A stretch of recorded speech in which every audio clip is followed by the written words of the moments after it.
Hoje no programa, a Mercedes vai parar a produção de carros para se concentrar em televisores. A Lancia apresenta um Y que parece ter saído direto de 2010. A Renault encontrou uma solução contra os carros elétricos. E o futuro Dacia Eveder, baseado no Twingo, começa a dar as caras.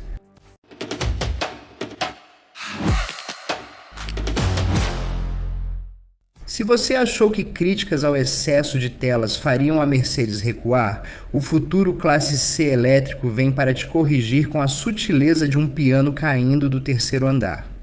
Porque ao ouvir as reclamações sobre o aumento das telas, Stuttgart decidiu: vamos colocar uma ainda maior.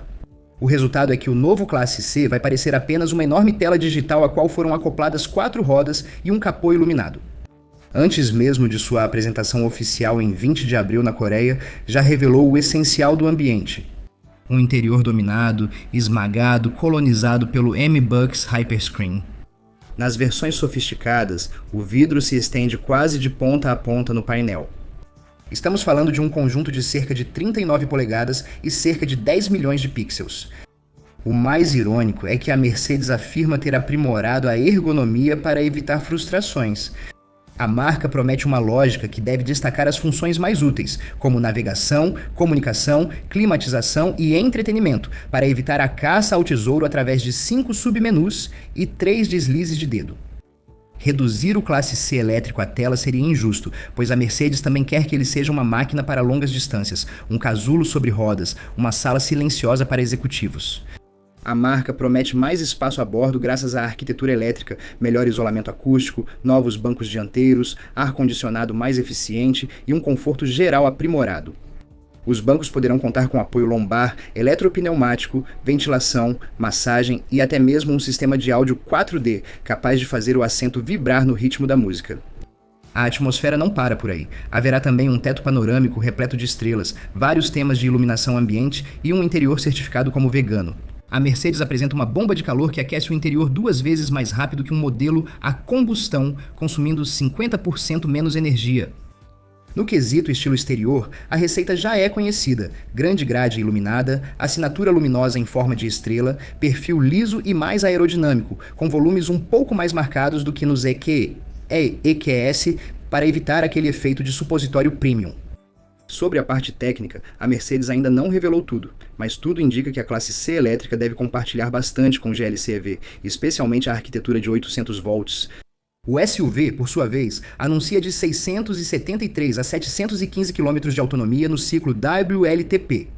O sedã, por ser mais aerodinâmico, pode ter autonomia maior, mas isso ainda deve ser confirmado.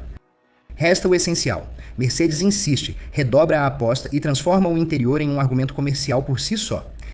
Enquanto alguns concorrentes timidamente voltam a colocar botões, a marca da estrela continua acreditando que o futuro deve parecer uma vitrine de loja de tecnologia. Depois, às vezes é preciso muita ousadia para ser moderno, trazendo de volta algo que tem um delicioso cheiro de passado, e é exatamente isso que a Lancia faz com seu novo Y 1.2 Turbo 100 com câmbio manual. Em um cenário automotivo onde cada carro urbano quer te ensinar a viver, com telas, hibridização, modos de condução e transmissão automática. Ou até aparecer. Um pequeno motor a gasolina, 3 cilindros, 6 marchas e uma alavanca central são quase tão revigorantes quanto abrir a janela após 4 horas de conferência sobre mobilidade sustentável. No papel, porém, nada de folclórico. Este Y adota o motor 1.0 Turbo 100 totalmente novo do grupo Stellantis, já visto na Peugeot, Fiat ou em breve em outros modelos do grupo. Na França, essa versão começa em 21.800 euros. Mas o verdadeiro assunto está em outro lugar. Este carro faz bem porque põe a mão na graxa, quase no sentido afetivo do termo. Trata-se de um motor a combustão, sem sistema híbrido, com câmbio manual de 6 marchas e tração dianteira. Nada de exótico, nada de futurista. E justamente por isso, tudo de repente se torna cativante. Atenção, também não é um dinossauro reciclado. A Stellantis explica que esse bloco traz 70% de novos componentes. Ele deixa de usar a famosa correia dentada banhada em óleo, responsável pela reputação instável do PureTech, comparada à de Patrick Bruel. O resultado é honesto para um compacto urbano: 101 cavalos, 205 Nm de torque, de 0 a 100 em 10,2 segundos e 194 km por hora de velocidade máxima.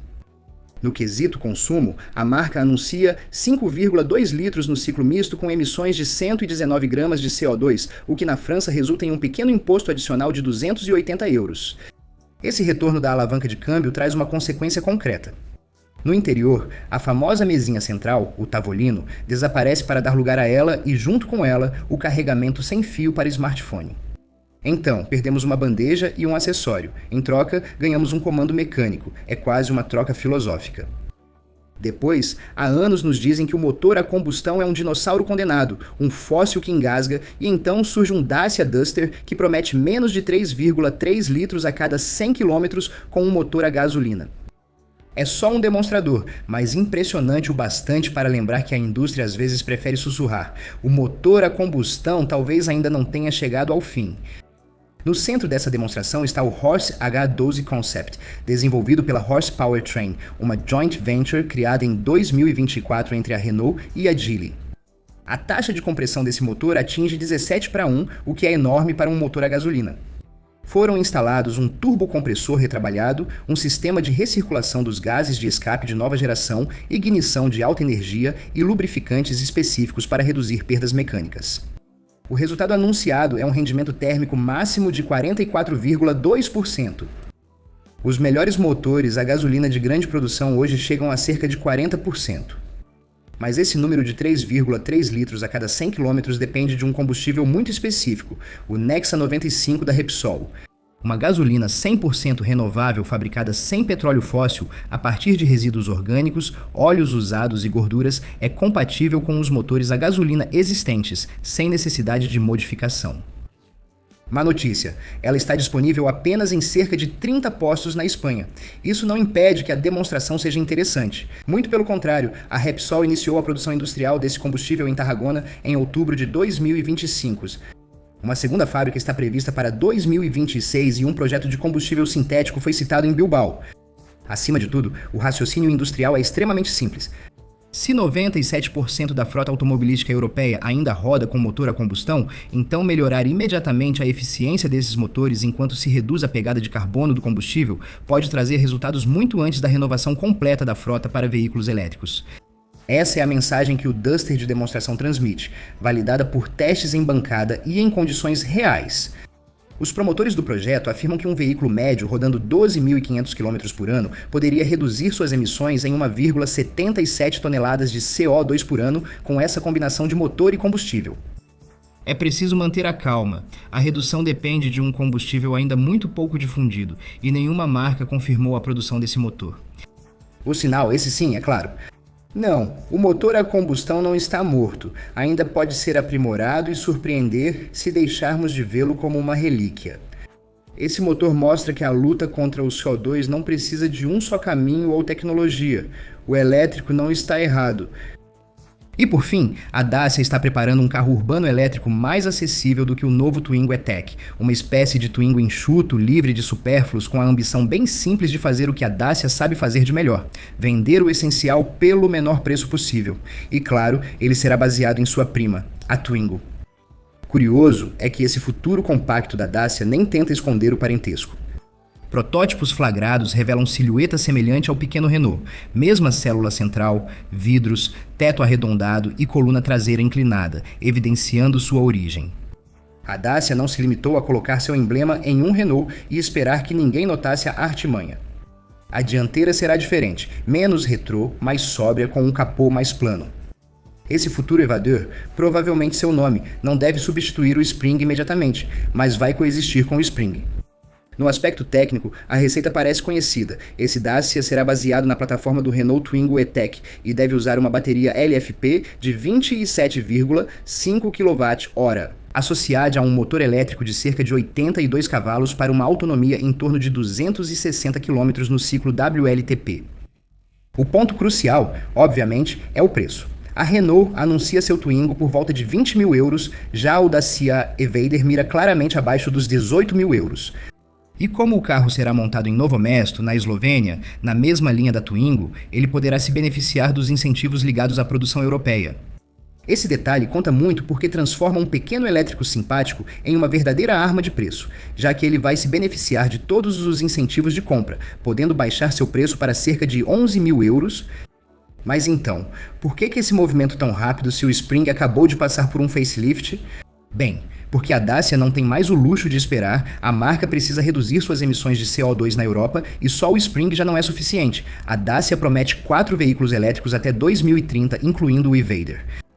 Resumindo, a Dacia pode estar preparando a versão mais temível do futuro Twingo, não a mais elegante, inteligente ou nostálgica, mas a mais perigosa. Porque ao retirar os enfeites, simplificar o equipamento, endurecer o estilo e apertar o preço até o osso, a marca romena pode acabar fabricando o que o mercado europeu pede em silêncio há anos: um pequeno elétrico finalmente acessível, racional, produzido na Europa e suficientemente desejável para fazer as outras citadinas elétricas parecerem o que às vezes se tornaram, ou seja, gadgets caríssimos. Se tudo for confirmado, a revelação deve acontecer antes do final do ano, com uma apresentação pública possivelmente no Salão de Paris em outubro, antes do início das vendas no começo de 2027. Lembrete, seu seguro de carro pode estar caro, mais da metade dos motoristas não compara, mas você pode economizar até 480 euros por ano com o nosso comparador gratuito. Em 2 minutos, encontre as melhores ofertas. É claro que é gratuito e sem compromisso, e você pode economizar até 40 euros por mês, então teste o nosso comparador de seguro alto, o link está na descrição, ou no comentário fixado. Obrigado a todos por terem assistido a este novo vídeo. Não deixem de se inscrever e ativar o sininho das notificações para não perder nada. Tchau!